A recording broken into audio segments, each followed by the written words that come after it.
Grand pre പുരസ്കാരത്തിന് ചലച്ചിത്ര താരങ്ങളായ കനി കുസൃതിയും ദിവ്യപ്രഭയും പൂർണ്ണമായും അർഹരെന്ന് ചലച്ചിത്ര ടെലിവിഷൻ സംവിധായകൻ കെ രാജീവ്. ഇരുവരുടെയും വളർച്ചയ്ക്ക് തുടക്കക്കാരനാകാൻ കഴിഞ്ഞതിൽ ഭാഗ്യമുണ്ടെന്നും കെ രാജീവ് 24 പറഞ്ഞു. ഫ്ലവേഴ്സിൻ്റെ ആദ്യ ടെലിവിഷൻ പരമ്പരയായ ഈശ്വരൻ സാക്ഷിയായി എന്ന പരമ്പരയിലൂടെയാണ് ഇരുവരും ഈ മേഖലയിലേക്ക് എത്തുന്നത് എന്നുള്ളത് നമുക്കും സന്തോഷം. കാൻ ഫിലിം ഫെസ്റ്റിവലിലെ മലയാളി തിളക്കത്തിന്റെ പശ്ചാത്തലത്തിൽ സംവിധായകൻ കെ രാജീവ് നമ്മളോട് സംസാരിക്കുന്നു. അദ്ദേഹത്തിനുമുണ്ട് ഇതിൽ ഒരു ചെറുതല്ലാത്ത പങ്ക്. ഞാനായിട്ടല്ല, ടെലിവിഷനിലേക്ക് നമ്മൾ ശരിക്കും നല്ലൊരു പ്രോജക്റ്റ് കൊണ്ടുവന്നത് നമുക്കാണ്. അതിനൊരു ഭാഗ്യം നമുക്ക് കിട്ടി. അതാണ് ഏറ്റവും വലിയ കാര്യം. അതിന് കാരണമായത് ഫ്ലവേഴ്സ് ചാനൽ തന്നെയാണ്. ഫ്ലവേഴ്സിന്റെ ആദ്യത്തെ ലോഞ്ചിങ് സീരിയൽ അന്ന് ശ്രീകണ്ഠൻ ചേട്ടൻ പറഞ്ഞു, നമുക്ക് നല്ലൊരു കാസ്റ്റിംഗ് തന്നെ വേണം ഇതിന് എല്ലാവർക്കും. മാത്രമല്ല ബോബി സഞ്ജയാണ് ഇതിന്റെ സ്ക്രിപ്റ്റ് എഴുതുന്നത്.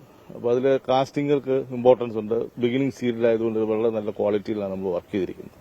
അതെന്നും അത് 7 സ്റ്റേറ്റ് അവാർഡ് നമുക്ക് കിട്ടിയിട്ടുണ്ട്. ബെസ്റ്റ് ഡയറക്ടർ, നല്ല പ്രൊഡക്ഷൻ ഉൾപ്പെടെ എല്ലാത്തിനും 7 സ്റ്റേറ്റ് അവാർഡുകൾ വാങ്ങിയ ഒരു സീരിയലാണ്. തുടക്കത്തിലെ തന്നെ നമ്മൾ നന്നായിട്ട് തന്നെയാണ് തുടങ്ങാൻ പറ്റും. അതിന്റെ ഭാഗമായിട്ട് ഏറ്റവും പ്രധാനപ്പെട്ട റോളാണ് കനി ചെയ്തത്.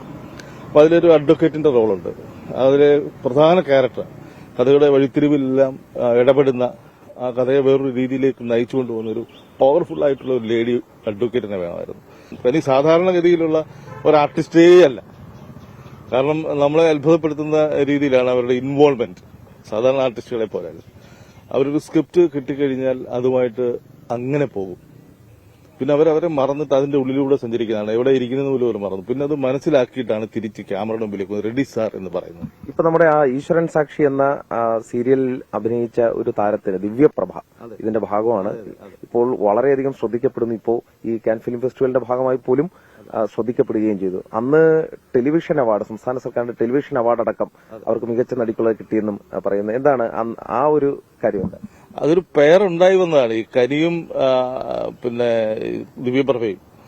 ദിവ്യയും അതിലെ ഏറ്റവും പ്രധാനപ്പെട്ട ക്യാരക്ടർ. ഇവർ തമ്മിലുള്ള കോംബോയാണ് ശരിക്കും സബ്ജക്റ്റിലുള്ളത്.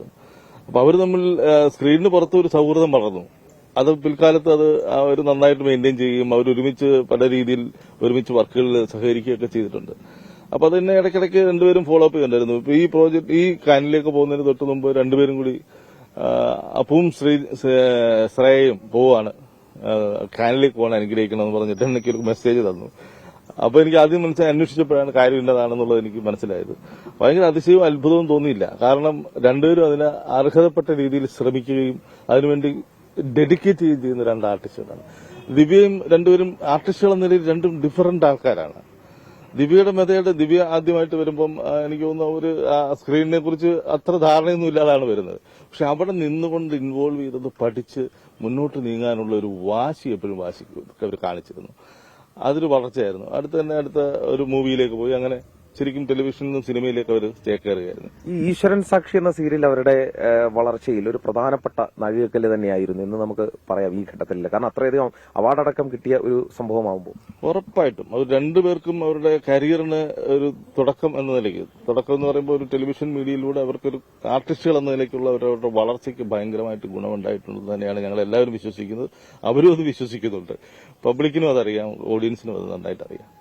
തീർച്ചയായും സന്തോഷം. ഒന്നായിരിക്കട്ടെ. പ്രേക്ഷകർക്ക് അറിയുന്ന പോലെ ഫ്ലവേഴ്സ് സംപ്രേഷണം ആരംഭിച്ചപ്പോൾ വളരെ ശ്രദ്ധിക്കപ്പെട്ട കെ രാജുവിൻ്റെ പരമ്പരയായിരുന്നു ഈശ്വരൻ സാക്ഷിയായി. ഈ പരമ്പരയിലെ പ്രധാന കഥാപാത്രങ്ങളെ അവതരിപ്പിച്ചവരാണ് കനി കുസൃതിയും ദിവ്യപ്രഭയും. ദിവ്യപ്രഭയായിരുന്നല്ലോ മുഖ്യ നായിക. ആ പരമ്പരയ്ക്ക് കുറച്ചധികം പുരസ്കാരങ്ങൾ കിട്ടിയിട്ടുണ്ട്. നമ്മുടെ മറ്റൊരു സന്തോഷം എന്ന് പറഞ്ഞാൽ ഈ ഷിബു തമീൻസിൻ്റെ ഒരു പ്രൊഡ്യൂസറുണ്ട്. അദ്ദേഹത്തിൻ്റെ മകൻ ഋതു ഹാരൂണും ഇതിൽ വേഷമിട്ടു ഈ ഈ സിനിമയിൽ.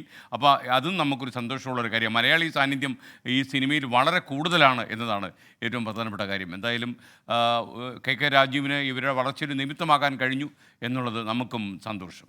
വിധി ദിനത്തിൽ 24 മാജിക് ജൂൺ 4 ചൊവ്വാഴ്ച രാവിലെ 5 മണി മുതൽ 24-ൽ.